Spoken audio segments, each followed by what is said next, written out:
So what are lawmakers planning to do to get the government back up and running? Let's bring in Tennessee Republican Senator Marsha Blackburn. Senator, welcome.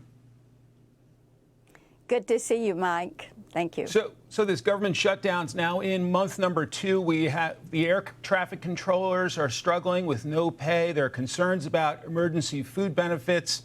What's the impact in the great state of Tennessee?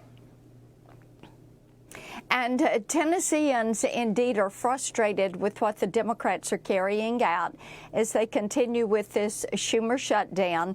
And the Tennesseans that I have talked to, and I was at the UT-Oklahoma game yesterday, and believe you me, I talked to a lot of people. They want to see the government back open. They want to see responsible spending.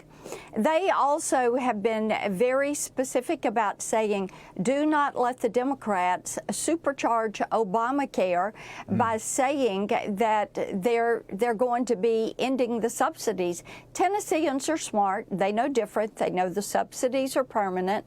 They know the argument is over this plussed up Biden COVID credit bonus that was put on the Obamacare subsidies, where they took off the income caps and they let people that were making over $500,000 a year get a subsidy. And people are saying, put a stop to this, get the spending under control. They support President Trump.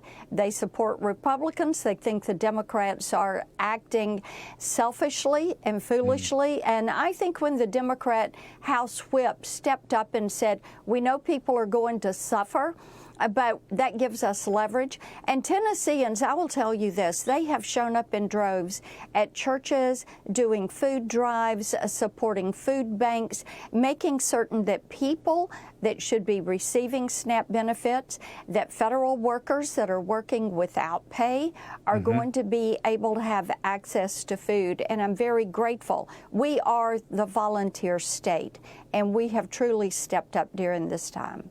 Senator, we have elections in New York City, New Jersey, and Virginia on Tuesday. Yeah. Obviously, a tremendous number of federal employees in Northern Virginia. Do you think there will be a sudden change of heart on the government shutdown after those folks go vote? I think that the fact that the air traffic controllers and the AFGE came out in opposition to the Schumer shutdown and have called out the selfishness of the Democrats during this process and have pointed out that these Obamacare subsidies don't even expire. That plus-up portion doesn't even expire until the end of the year. I think that there are Democrats who are a bit embarrassed by the way Chuck Schumer and Hakeem Jeffries have led during this. And they also know that the Democrats have tilted to the far left of their party. And there are some Democrats that say it's time for this to be put aside and get back to work. There's a report left-wing Antifa agitators are posting a hit list of reporters in Portland following the assassination of Charlie Kirk. How alarming is that? It is terribly alarming.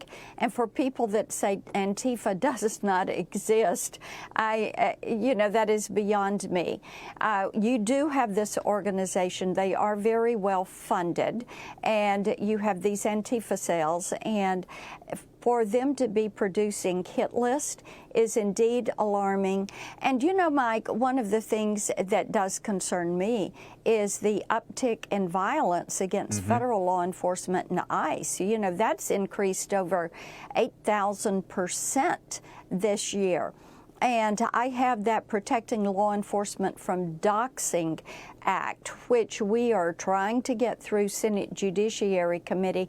That needs to get to President Trump's desk. So we do name it a felony and go after these individuals that are doxing law enforcement and their families. Some of your colleagues think they've uncovered a Biden administration enemies list through the Arctic frost investigation. Here's your colleague, Eric Schmidt, with my colleague, Peter Doocy, a short time ago, and I'll get you to react to it. We're just getting this information right now because of whistleblowers. If President Trump wouldn't have won, all this stuff would be buried. But whistleblowers have come forward. We need Watergate-style hearings for months on this to continue that investigation. There ought to be probably charges brought, eventually resignations. Watergate-style hearings. What are you thinking, Senator?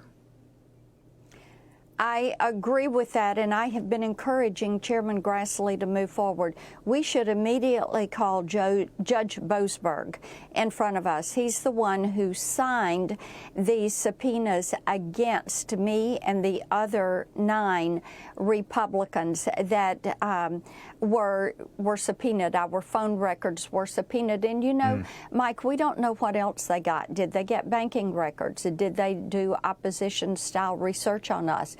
And exactly what were they doing? We also need to call the CEOs of these wireless companies in front of us. Verizon rolled over and complied. AT&T fought back.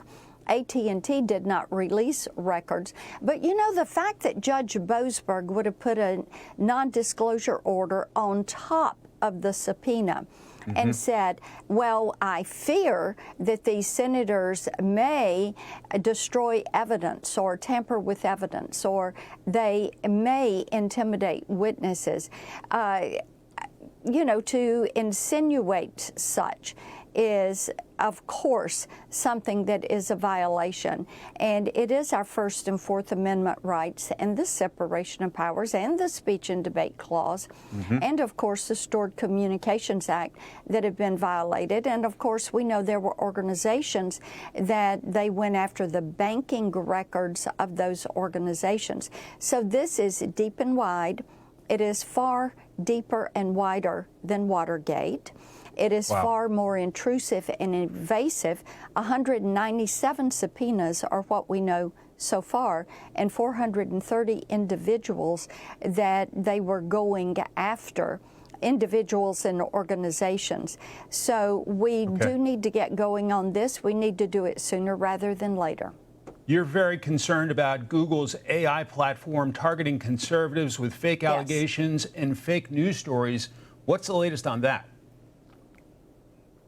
Well, we had a hearing, and of course I think everyone was stunned when Erickson, who is a VP at Google, said that these were hallucinations from Gemma.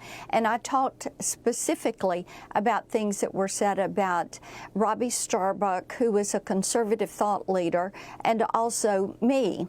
And when you look at what Gemma is doing, if this is hallucinating, then you take it down.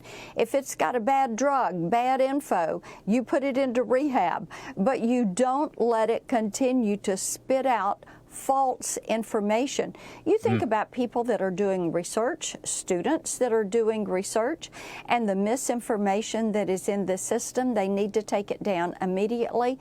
I have a letter into Sundar Pichai, who's the CEO of Google, to further discuss this and to get Gemma taken down until they can correct this. Senator Marsha Blackburn, many thanks for your time today. Thank you so much. Take care. Hey everyone, I'm Emily Compagno. Catch me and my co-hosts Harris Faulkner and Kaylee McEnany on Outnumbered every weekday at 12 p.m. Eastern, or set your DVR. Also, don't forget to subscribe to the Fox News YouTube page for daily highlights.